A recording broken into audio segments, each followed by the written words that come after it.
learned a new term today thanks to men like this. The second grape. Thank you, old geezer 67, for educating all of us. And I hope you are on a list, because anybody who would put "don't just sit there, help him," ha ha ha, on a video of a woman, me, reacting in real time to a man off behind me, which is SA, by the way, you probably do this.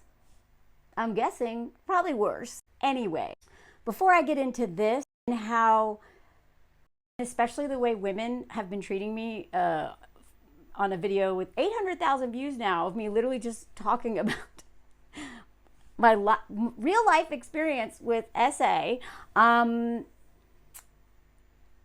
want to talk about why this happens, because I get it, but I'm going to put some words to it because I'm so frustrated with women right now.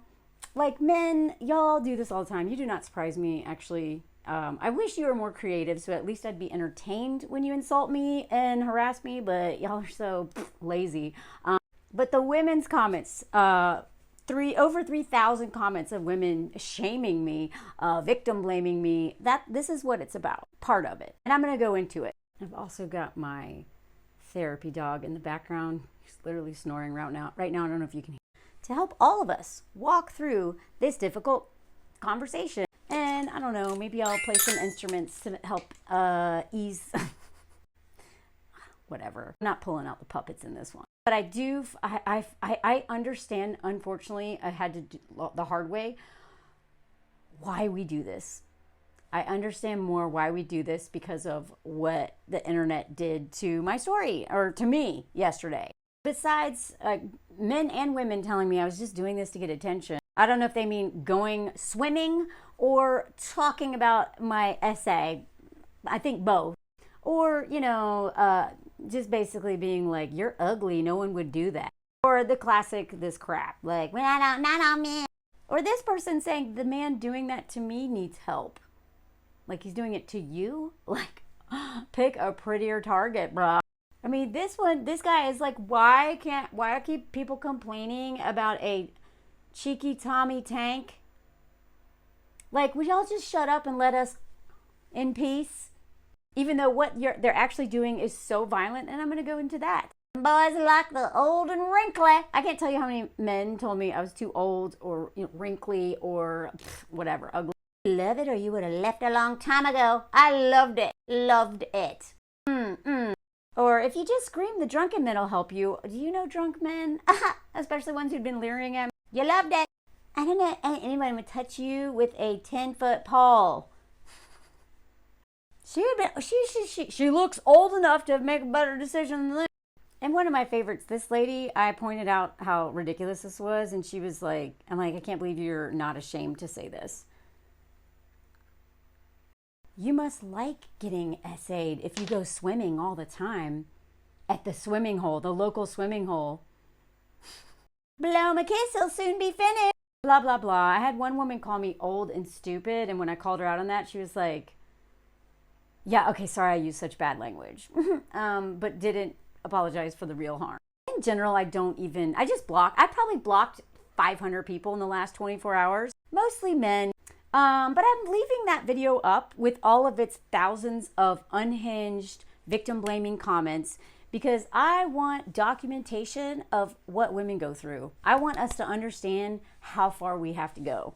And this video, I'm going to explain why we do this. Because I could just stop at being pissed and judging all these women, but I also know that I have absolutely, at some point in time, been like, but what was she doing? Or why didn't you just leave? Like, I have been unpacking this for a long time. So we are all, hopefully, on the spectrum of healing and unlearning this stuff. But the people in my comments are like, at the, not even in 101 level. I don't know what you call their level. But more in I'm going to uphold patriarchy just cause. To first address the why didn't you call the police comment, I kind of already talked about it. I've dealt with police with SA before, and no thank you, I don't want to deal with them again. If you've read this book, Know My Name, one of the best books I've ever read, you will understand why women are reluctant to use the police, the courts,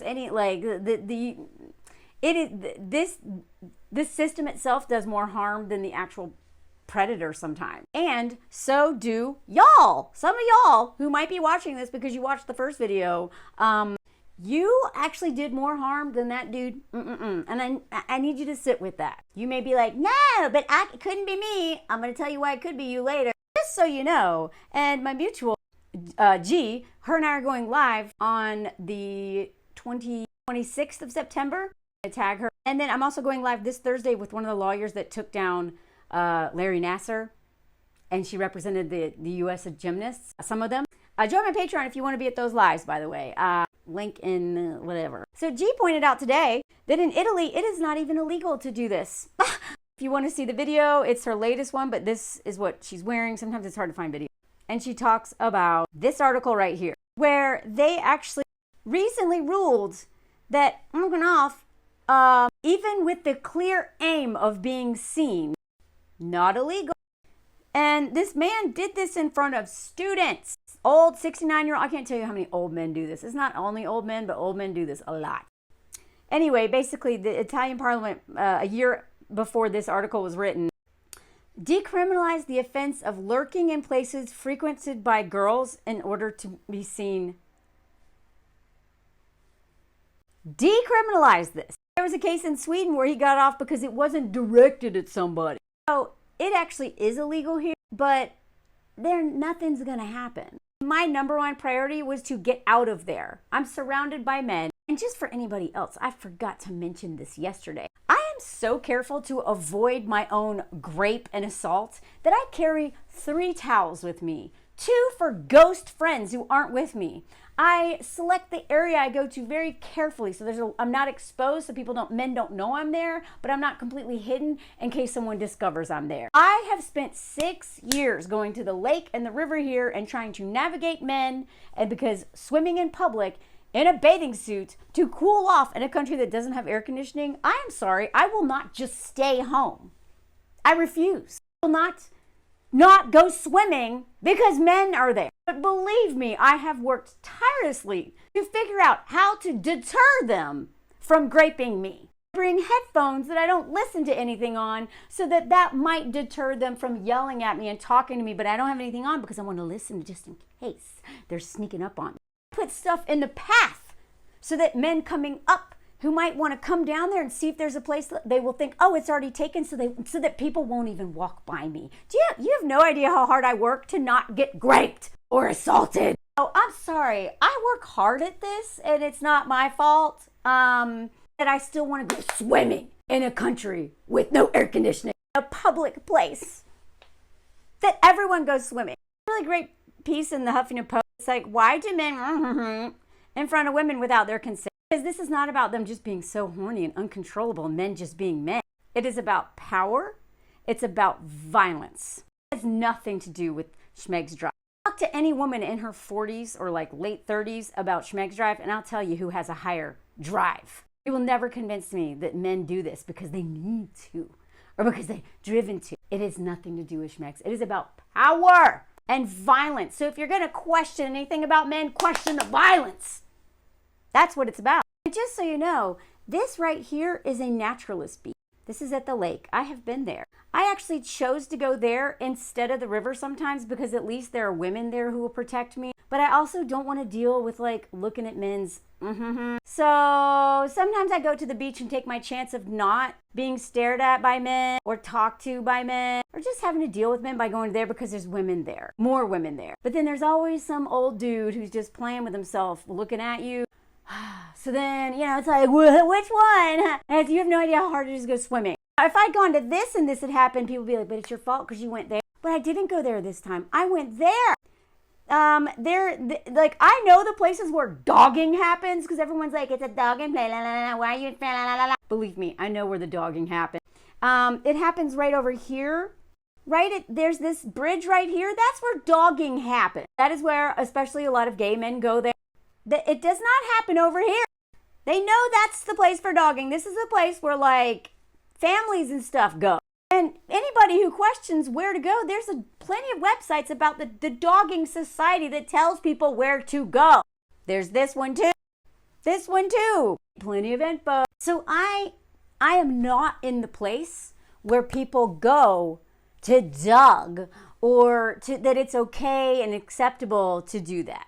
Actually, I know more about the whole libertine scene, the naturalist scene, than the average person. I wrote this for the Daily Beast several years ago, and I went to a schmags club. You know, my number one takeaway from going there and going to multiple nude beaches since then, I felt safer there than I do in public, because their business model hinges on women feeling safe. They actually reinforce a lot of rules. You can't walk around if you go there if you have on nights where couples nights, you have to stay with that couple. You can't just bring some random person in and go your own, because they have so many problems with men trying to skirt the rules.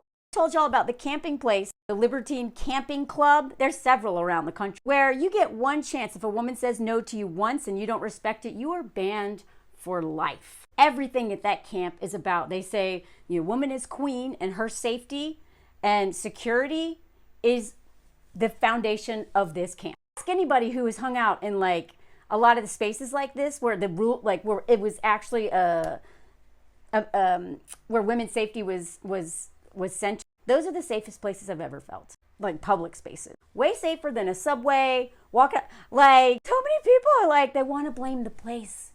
They want to blame what I was wearing, a bathing suit next to a river at the local swimming hole. They want to blame anything but men and a society that rewards men and lets men get away with violence against us. And violence against each other, too. This article is really good to point out. Be careful about this conversation, because this isn't even about whacking off. This is about violence against women and children. Because what we don't want to do, especially in the United States, where we are very puritanical and afraid of pleasure, that is one thing I've learned more. I mean, sometimes it's a little too much over here, but they are not afraid of pleasure here. Food, vacation, holiday, enjoying their life, whereas like the puritanical, like U.S. American mindset is like, rigid, shame, feel bad if you have a day off. It's a hyper-capitalist, white supremacist, puritanical, misogynistic culture that not just there, but it's extreme there. And a lot of the colonizers were literally too crazy for Europe. Got kicked out of Europe for being too, not crazy, fundamentalist, puritanical, old-timey freaks in their own right. So you will never have me trying to demonize pleasure. That's how we got here. So this is what it's really about. The urge to in front of a person without his or her or his consent, however, should be understood as an expression of violence, not a deviant act. Violence. That is what it's about. So uses the metaphor, if I whack you over the head with a frying pan, you would not call it cook. Just because the event involved doesn't make it the person usually as a weapon. As a weapon. It's no different than a pew-pew. It is violence. And so that's why all the comments of people just being like, you must have liked it. Help them out. Why did you stay there? Why didn't blah, blah, blah, blah, blah. What were you wearing? I still would have gotten the same reaction on some level if that person had literally punched me in the face, shot me in the face. They absolutely would not be tying it to pleasure and a man's right to pleasure and men not being able to control their pleasure and them needing it ain't about sex, and it never was. In fact, perpetrators often, instead of physically assaulting a victim, as a calculated way to avoid accountability. There is a dedication to not getting caught. And they mentioned in this article too, that's why Louis CK, who never got canceled, man won a Tony or a Grammy after all that. He's touring sold out crowds at Madison Square Garden. The dude is not his career is doing fine. In fact, he is more bitter and misogynistic than ever now, because he feels it was really unfair that people got mad that he was just pleasuring himself. If I don't touch her or I don't finish, that covers my track. She also does admit that some men don't understand consent. I don't know about y'all, but I learned more about consent from a stupid cartoon on Facebook about this teapot than I had ever learned in school. I couldn't believe how much I did not understand consent until 2017. I was appalled because I had to go back and look at my life and realize a lot of the things that I was just laughed off were literally grape. literally grape or some form of SA. And, you know, this happens to women all the time, but most women are underage when this happens. People are like, what do you mean it's happened to you at least a dozen times? First of all, family member. So, happened plenty of times. Let's not even count the family member. How many times I was groped as a child in public or had some man doing this as a teenager, as a young woman, even in my old age, my old wrinkly age. And by the way, I look beautiful right now in this dress. So, don't tell me that a man would not after me. They fork dead bodies. Come on. Look at this. Think about what happens on the subway, on the bus, on the train. Someone runs up against you with, or has his hands down his hands. They're all forms, and it's not just pulling it out. And I talked about this yesterday. I remember the first time the rubbing up against me thing happened on a bus in Italy. And I was like, oh my God, I'm getting dry humped right now.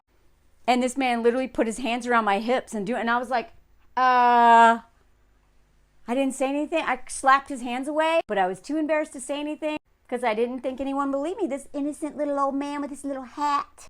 Old men are a menace, y'all. Old men are a menace. Most of the things that have happened to me was old men. I'm not saying it's just old men, but I'm saying do not ever think that some little old man is like, not a threat. They're all a threat.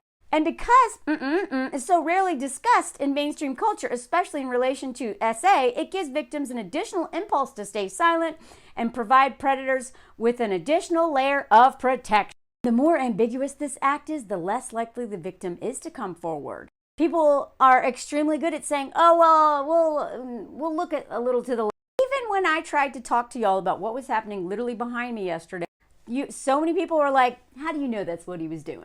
I don't see him doing that. Yeah. Do you think I'm going to record him doing it and post on TikTok? I'm going to get my account banned if I literally posted him doing it. So I purposely did not show him doing it to protect myself from losing my freaking platform. So, fork off. A lot of predators choose to do this over actually like touching because again, it comes down to consent. Part of the enjoyment is in making sure the other person is not equally receiving pleasure. It is shocking or exciting to catch someone off guard to do this to someone who can't exercise control. This is about violence and nothing less. So let's talk now about the second grape. Rebecca Campbell has been studying this for a while about how the victims are treated as criminals. And again, if you want to see proof of that, go look at the video. Click the link and go look at the video and read thousands of comments of literally questioning me. That's like their impulse.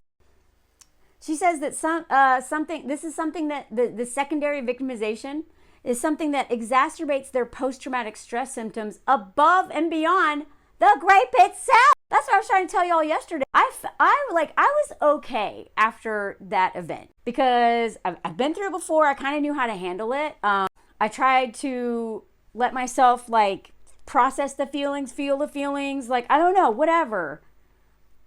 But that was like 2 days ago. But yesterday, I felt like I was going to throw up all day. All day. I was sick yesterday.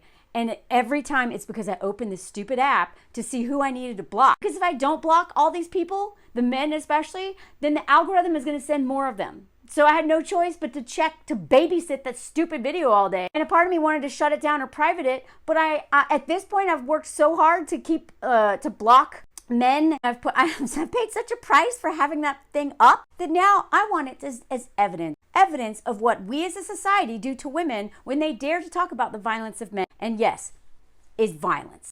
And it's funny because I've already been through this a little bit, the DV, you know, like it's really embarrassing to get raped by your boyfriend. Like, who cares? You know who he was. La la la la la. I was a little unprepared for how much I would get this for someone I didn't know.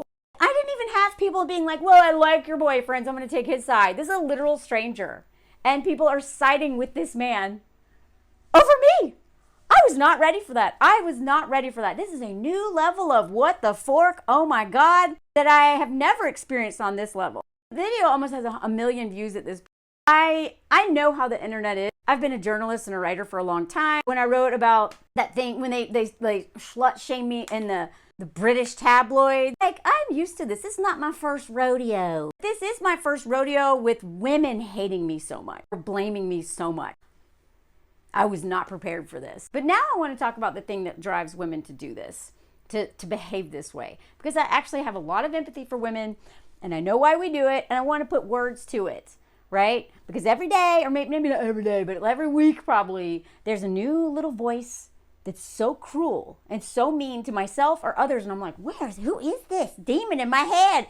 It's the systems, it's an indoctrination. It is either white supremacy culture or patriarchy or capitalism or one of these things that sucks. And so that's why, as mad as I was and as frustrated I was with women yesterday doing this to me, I have some empathy too, because I know where it comes from. I have been struggling with it myself.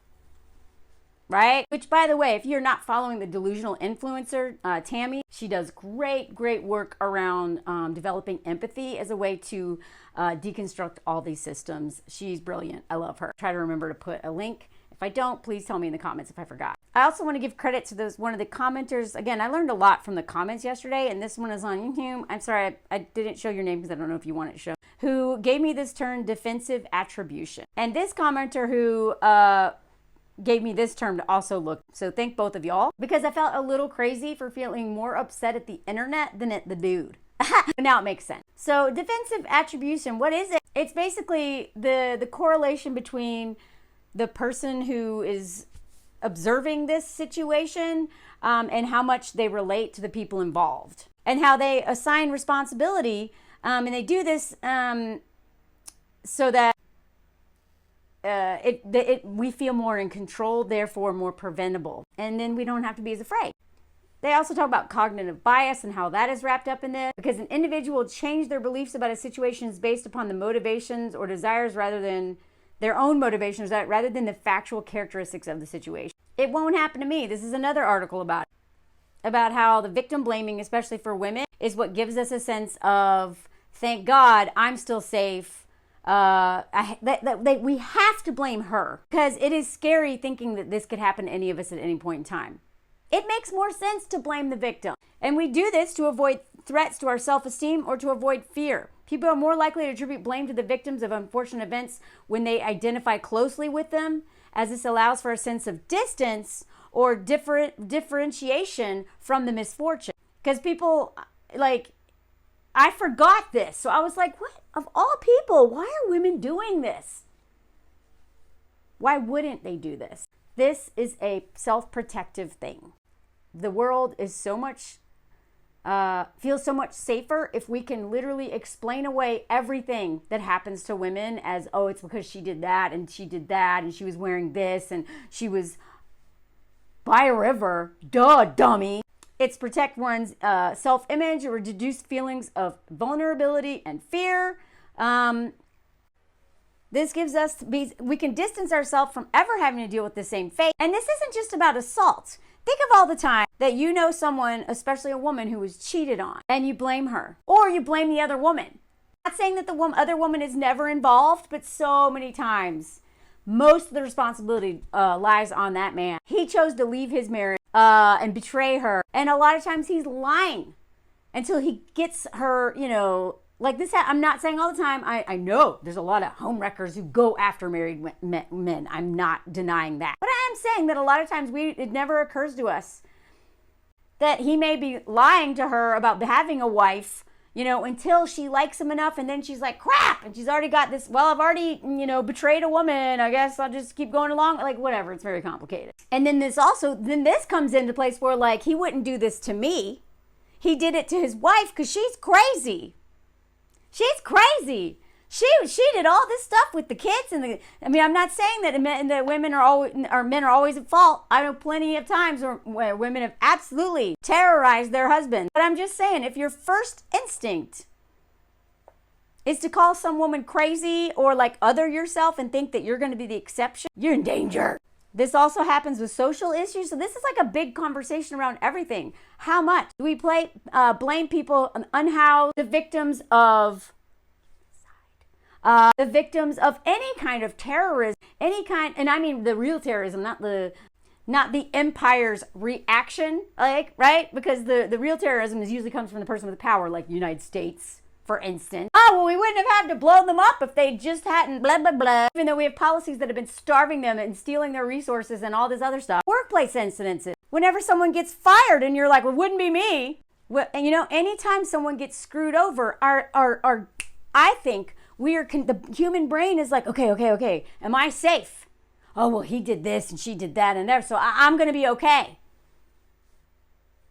We got to look out for this. And we absolutely do this with racism. This is what, the same thing that white women will give white people, especially white women, the benefit of the doubt when they do something horrible. Oh, she didn't mean to, or she was just blah, blah, blah, or like victim blaming whoever was on the receiving end of that terrorism or violence or whatever, because we identify with the white woman. So I try to make it at this point my default to always believe the person with the least power in any situation. Doesn't mean always, but I know that my brain is probably, and the way that I've been conditioned is almost always going to try to blame the person harmed for somehow. And I am trying to overcorrect that instinct. It's not even an instinct, that conditioning. I also want to commend a commenter who realized that they had actually left one of these comments and left such a loving, deeply remorseful, truly loving and supportive message. This is the energy I love seeing, especially because survivors, we do this a lot. We do this a lot. In fact, I would be willing to bet either A, if your first instinct is to blame a woman for her own assault, either A, you have never experienced it yourself, but I would argue more likely than not, you have. You have.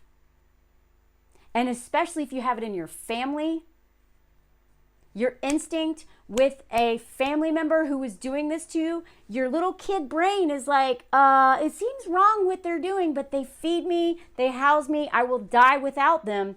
So our brains are so brilliant in literally justifying what this predator is doing. We'll blame ourselves. And that's what, when women are blaming me for my own assault, I know that's coming from a place of them blaming themselves, probably for everything that's ever happened to them. But if you tend to do this a lot, you might want to question whether this happened to you in childhood. Because I know for me, this impulse to blame the victim was so strong, and that was what protected me from the memories and the realization and the despair of realizing that this had been happening to me since I was a very small child, and from somebody who was supposed to love and protect me. So of course, I'm unlearning this, but sometimes I instantly go in to protect the predator. Don't let him feel shame. Don't let him feel bad about himself. Why? Because I had to do that as a child. I had to. This could be a brother, a step parent, and it's not just men, okay? Be clear on that. Who do this. This could be a father, an uncle, a grandparent, a babysitter, anybody who you are in the care of. But obviously, the closer they are in your proximity and the closer they are of a family member, the more this is going to be so entrenched in you to apologize for the predator and blame the victim. So just putting it out there, because this was a very, very hard lesson for me to learn myself. And that's why I get it. I get it. I get it. Whenever some woman is like violently blaming me for my own assault, I have to remind myself they're probably a survivor. They are most likely a survivor of something horrific. Anyway, I don't know if this was helpful. I hope so. I'm trying to use this as a teachable moment to show how far we have to go, but also why we're doing this. Because I do believe the more I understand it, and where it's coming from, the more I can empathize. It doesn't mean I tolerate people talking to me this way, but I don't have to live with as much anger, like the bad kind, or resentment. If I understand that this person is operating from a place of self-protective, that doesn't mean I let them get away with anything. Doesn't mean I let them talk to me this way. Doesn't mean I let them harm me and all that stuff. But I do actually feel the world is less terrifying if I understand these are cycles of violence repeating themselves and systems of violence that have us all caught up in it, repeating itself on a collective level. I don't know if this is helpful. Let me know. If you want to see these live, please join my Patreon. The top 2 tiers come to the lives. Thank you for all of your love and support, especially on this channel. I had only a few comments that were like shamey, and the rest was super supportive, so I really appreciate y'all. Thank you so much. Let me know what you think in the comments. I'm sorry, I don't feel like doing a comment song today. Sorry, I just can't. Soon, though. Here's a little palate cleanser for y'all. It's been a rough weekend, but I have so many stories I want to talk about. I even have a movie review that's almost done. I really want to talk about Ben Affleck. God. There's so many things I want to talk about, but all those have been put aside because of this thing. So anyway, thanks for being here, and I hope this wasn't too triggering. And I guess pause if you want to write a comment. I love comments. They help my videos do well and all that stuff. Anyway, thanks y'all. Bye.